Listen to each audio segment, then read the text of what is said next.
आप मेहरबानी करके दूसरों का काम अपना काम मत बताइए। मैंने भी व्हाट्सएप पे देखा कि रईस शेख ने वहाँ पे आवाज़ उठाई गवर्नमेंट के लिए कि एमएसएबी के टाइम का पावर बिल माफ़ होना चाहिए।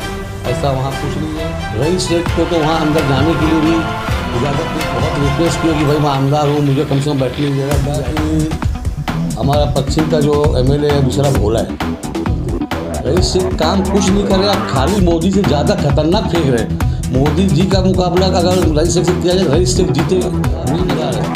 लेकिन पश्चिम का आमदार जो है अगर कुछ काम नहीं कर रहा है तो लंबी लंबी फेंक नहीं है। कहाँ अभी एक महल चौकड़े ने कुछ ओपनिंग किया है 2-3 दिन पहले, वहाँ पे अपना जो भी था स्टेडियम के अंदर इंडोर गेम्स है सब, वो चाहता था बहुत प्रचार कर सकता था। लेकिन आप देख रहे हैं सच की आवाज, आपके हक की आवाज। नमस्कार, मैं संदीप कुमार। हम बात करेंगे आज राष्ट्रवादी कांग्रेस पार्टी के जिला अध्यक्ष शोएब गुड्डू की, जिनके माध्यम से एक पत्रकार परिषद का आयोजन किया गया था। इस पत्रकार परिषद में हम आपको बता दें कि शोएब गुड्डू ने सीधा निशाना भिवंडी पूरब के विधायक रईस शेख पर साधा। क्या कहा, आइए सुनते हैं। आपने प्रेस कॉन्फ्रेंस बुलाई है, तो क्या इसका मकसद है और किस सिलसिले में, जो है किस संदर्भ में बुलाई है? सबसे पहले आज जितने भी इलेक्ट्रॉनिक मीडिया वाले जो आए हुए हैं, मैं उनका बहुत बहुत शुक्रिया अदा करता हूं कि आप मेरे एक आवाज़ पे आप सब लोग यहाँ पे आए हैं। आज विषय है टोरेंट पावर को लेके और आईजीएम हॉस्पिटल को लेके। तो मैं आपको बताता चलूँ कि 14/12 को एक मीटिंग लगाई गई थी अजीत दादा पवार साहब के इधर, उस पावर को लेके। उस मीटिंग के अंदर अजीत दादा पवार साहब ने एक लेटर वहाँ पे निकाला था अविनाश सोलवट खाजगी सचिव, और इसमें जिन लोगों को बुलाया गया था उनका नाम आपको बताते चलो। डॉक्टर नितिन राउत, माननीय मंत्री ऊर्जा, डॉक्टर जितेंद्र आवाड़ साहब, श्री प्राजक तानपुरे साहब, अपर मुख्य सचिव वित्त विभाग, अपर मुख्य सचिव नियोजन विभाग, अध्यक्ष व व्यवस्थापक संचालक महावितरण, व्यवस्थापक संचालक टोरेंट पावर, अन्य सर संबंधित अधिकारी, इतने लोगों को इस मीटिंग के अंदर बुलाया गया था। और मैंने 10 दिन पहले नूरी नगर में एक प्रोग्राम हुआ था, वहाँ पे ही मैंने कहा था कि रईस साहब जो हमारे पूर्व के आमदार हैं, आप मेहरबानी करके दूसरों का काम अपना काम मत बताइए, जो सच्चाई है वो बताइए।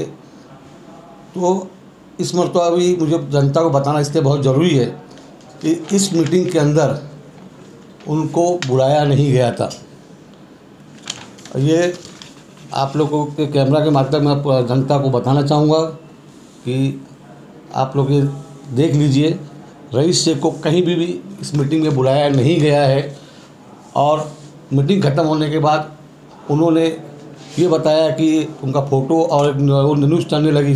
मैंने भी व्हाट्सएप पे देखा कि रईस शेख ने वहाँ पे आवाज़ उठाई भिवंडी के लिए कि एमएसएबी के टाइम का पावर बिल माफ़ होना चाहिए। ऐसा वहाँ कुछ नहीं है। इनको मालूम पड़ा वहाँ मीटिंग रखी गई है। ये मीटिंग जितेंद्र आवाड़ साहब के लेटर पे लगाई गई है।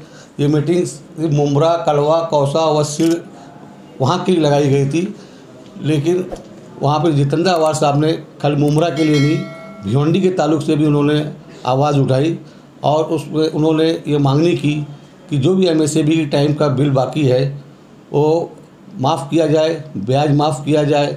दूसरा, मीटर का रेट बहुत बढ़ गया है। मुमरा में भी कुछ सलाम एरिया है, भिवंडी में भी बहुत सलाम एरिया है, और रेट ज़्यादा होने की वजह से लोगों को तकलीफ़ आ रही है। मीटर का भाव जो भी रेट है उसका आधा किया जाए। बहुत से टोरेंट पावर के ताल्लुक से जो भी मांगनी थी हमारे माननीय श्री जितेंद्र आवाड़ साहब ने रखी।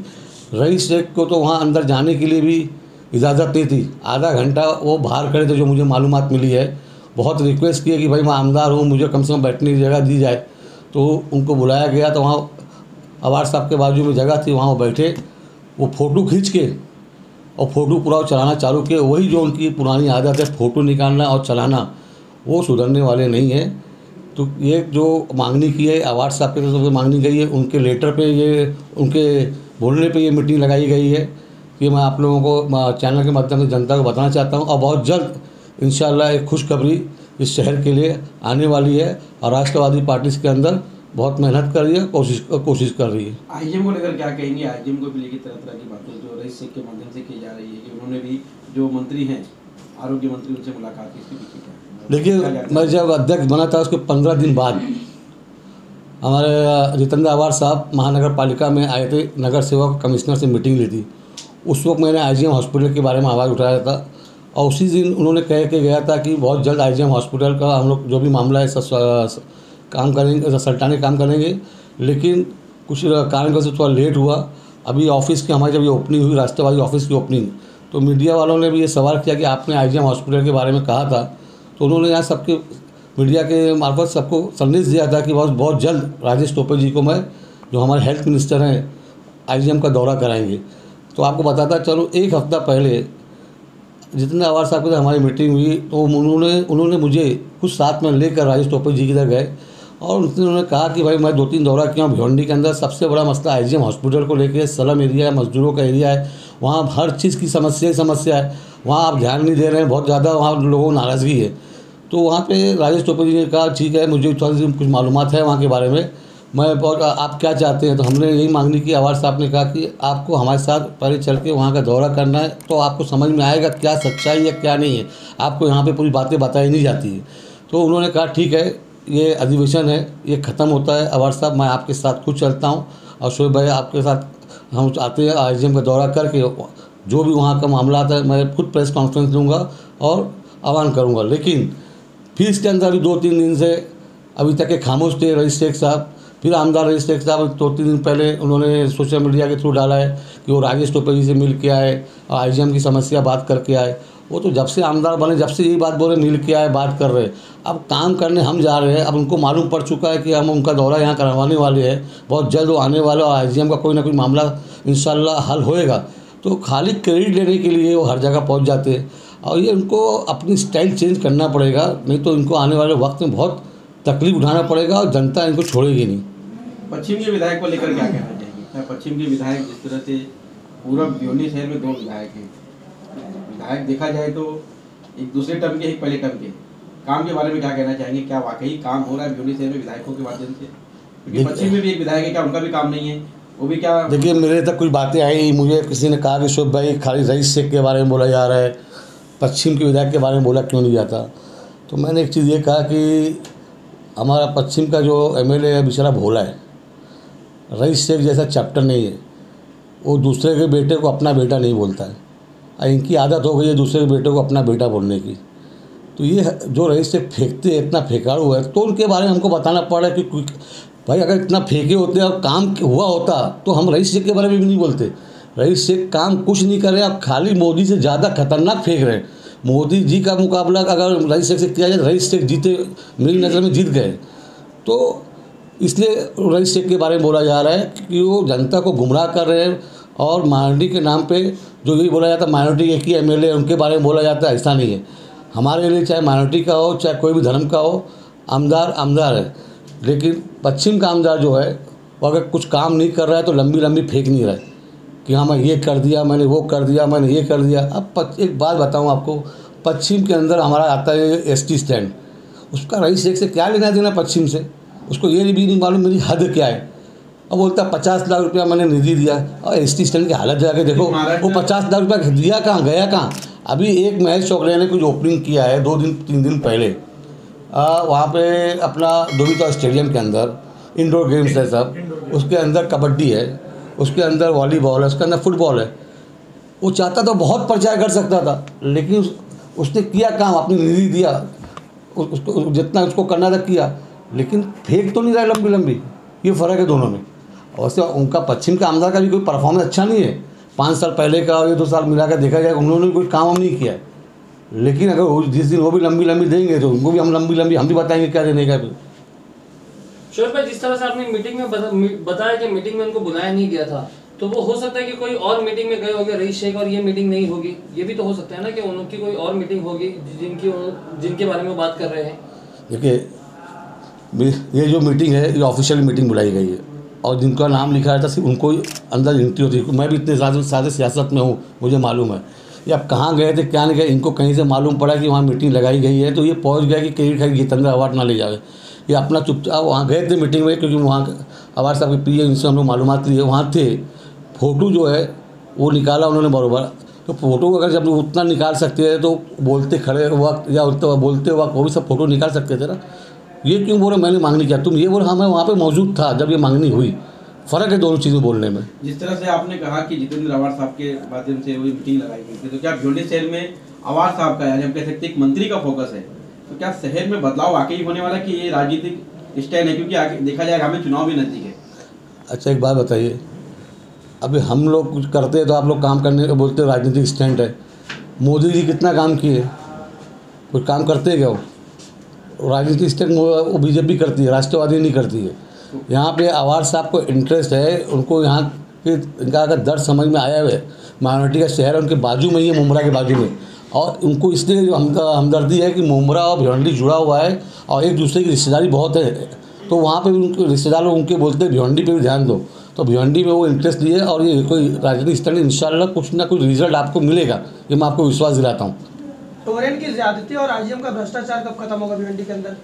देखो टोरेंट की ज्यादती तो बहुत, उसके लिए भी हम लोग एक एक स्टेप उठा रहे हैं। अभी आईजीएम का मामला हो जाता है तो एक राशन डिपार्टमेंट में बहुत बड़ा भ्रष्टाचार चल रहा है, उसको उठाना है हमको, उसमें हमारे मंत्री छगन भुजबल साहब हैं। अब टोरेंट का जो है उनके मंत्री कांग्रेस के, वहाँ तो हम एक अवार्ड साहब को लेकर जाकर इंशाल्लाह बात करेंगे। जो उनकी मनमानी दादागिरी है वो कहीं ना कहीं कम होना चाहिए, क्योंकि अभी जो विजिलेंस जिसको जो समझ में आ जा रहा है 5 लाख मार दे रहा है, 3 लाख मार दे रहा है, झोपड़पट्टी को 2-2 लाख 1-1 लाख रुपया मार दिया जा रहा है, तो वो गलत तरीके से मारा जा रहा है।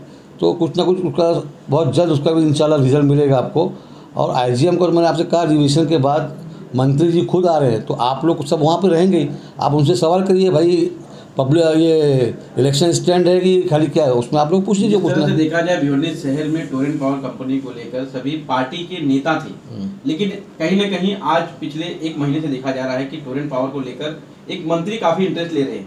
तो कहीं ना कहीं हम कह सकते हैं कि टोरेंट पावर कंपनी के ऊपर मतलब एक मंत्री का नजरिया, तो टोरेंट पावर की दादागिरी कहीं ना कहीं खत्म होना चाहिए, क्योंकि एक मंत्री उनके ऊपर फोकस कर रहे हैं। तो इस पर क्या लगता है, क्या टोरेंट पावर की दादागिरी वाकई खत्म हो जाएगी? देखिए हमारा काम है कोशिश करना। नहीं, मंत्री महोदय जी का इस पर पूरा फोकस है। जिस तरह से उन्होंने कुछ दिनों पहले एक मीटिंग में मतलब एक वीडियो के माध्यम से उन्होंने जानकारी दी थी कि टोरेंट पावर की जो बिल है वो दो पार्ट में करेंगे, उसमें एमएससी डीसीएल का जो भी बिल है, उसके बाद फिर इन्होंने कहा कि जो मीटर है वो मीटर आधे भाव में लगाया जाएगा। तो कहीं ना कहीं जो ये तो हो गई। चलो मैंने आपसे क्या कहा, पहले स्टार्टिंग में कह दिया है कि मीटर का आधा रेट करने की मांगनी की गई है, और अभी हुआ नहीं, अभी मांगनी की गई है। अधिवेशन के अंदर इस मामला है वो अजीत दादा पवार साहब पास करवा के लेंगे इंशाल्लाह, और वो पास हो जाएगा। या आधा पैसा सिर्फ मुमरा के लिए रहेगा या भिवंडी के लोगों को भी फायदा मिलेगा इसका? अभी फिलहाल तो वो दोनों के लिए मांगनी की है। क्या वो पहले मुमरा का होता है भिवंडी का होता है, नहीं मुझे मालूम, मांगनी दोनों के लिए की गई है। तो आपने देखा किस तरह से विधायक रईस शेख पर निशाना साध रहे थे शोएब गुड्डू। हम आपको बता दें कि गत दिनों पहले यानी कि 14 दिसंबर के दिन महाराष्ट्र के उप मुख्यमंत्री अजित पवार के एक बैठक में जहां पर रईस शेख भी उपस्थित थे, जहां उनका फोटो जो है सोशल मीडिया पर वायरल हुआ और उस फोटो को लेकर ही ये घमासान सा मचा, जिसके बाद शोएब गुड्डू ने इसका खुलासा एक पत्रकार परिषद के माध्यम से करते हुए दिखाई दिए। हम आपको बता दें कि आगामी चुनाव नजदीक है और इस बीच राजनीति जो है भिवंडी शहर की काफ़ी गर्माती हुई दिखाई दे रही है। फिलहाल अभी के लिए इतना ही, फिर मिलेंगे किसी नई खबरों के साथ। तब तक के लिए बने रहे सच की आवाज़ न्यूज़ के साथ। धन्यवाद।